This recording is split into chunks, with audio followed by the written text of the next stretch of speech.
Here's a couple slides on finding equations of lines. The first is finding an equation of a line with 2 points. This can be broken down. This is probably the longest type of problem. So if you're given the point and a slope, or the slope and the y-intercept, then obviously those are just easier versions of what we're doing here. So if you can do this, you can do the rest of them. I'm going to do this one in 2 ways, one using y equals mx plus b, and one using point slope, just in case you have to put your final answer in either of those 2 forms. So first let's do y equals mx plus b, or in other words, slope-intercept. And so the first thing I have to do is find the slope. And when I'm finding the slope, the best thing to do is to label the 2 points, because then it makes it easier to tell what you're plugging in where. And remember, the formula for slope is y2 minus y1 over x2 minus x1. And so in this case, now I can just read it right off of there. So 8 minus 5 over negative 3 minus negative 2. It's important to remember that just because there's a minus in the formula doesn't mean that you can ignore the minus on the negative 2. And so this ends up equaling 3 over, and negative 3 minus negative 2, or plus 2, becomes negative 1, so the slope is negative 3. Now we know the equation of a line is y equals mx plus b.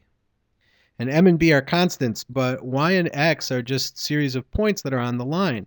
And so right now I want to find b, the y-intercept, because I already know the slope. So if I just know some points on the line, I can use them and plug it in. Well, we're given 2 points on the line, so take your pick, whichever one looks easier. I'm going to choose negative 2 and 5 just because it's first. In some situations, if there are fractions, it might be easier to choose one point or another. So the one thing to make sure that, sorry about that. The one thing to make sure of when you're doing it is to remember that just because y comes first in the equation, y still comes second in the point. So this becomes 5 equals, the slope we just found is here, negative 3, times x, which is negative 2, again from the point, plus, and b is what I'm trying to solve for. So now it's just a matter of solving that equation. 5 equals 6 plus b.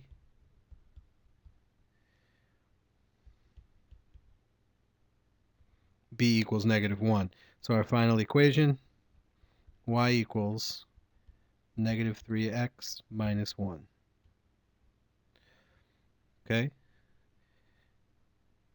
And the other way to do it would have been point slope. And again, once we find the slope, that's going to be the same step. But point slope is y minus y1 equals m times x minus x1. And so in this case, again, the slope we already know.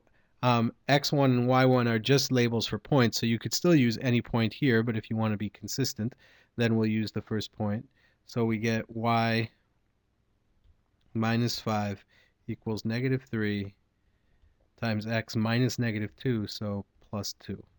And this would be in point slope form. So they are both equivalent to each other. It just depends on which form you're asked for in the problem. If it's multiple choice, certainly you have to put one form, you have to choose one of whatever form that they're asking for.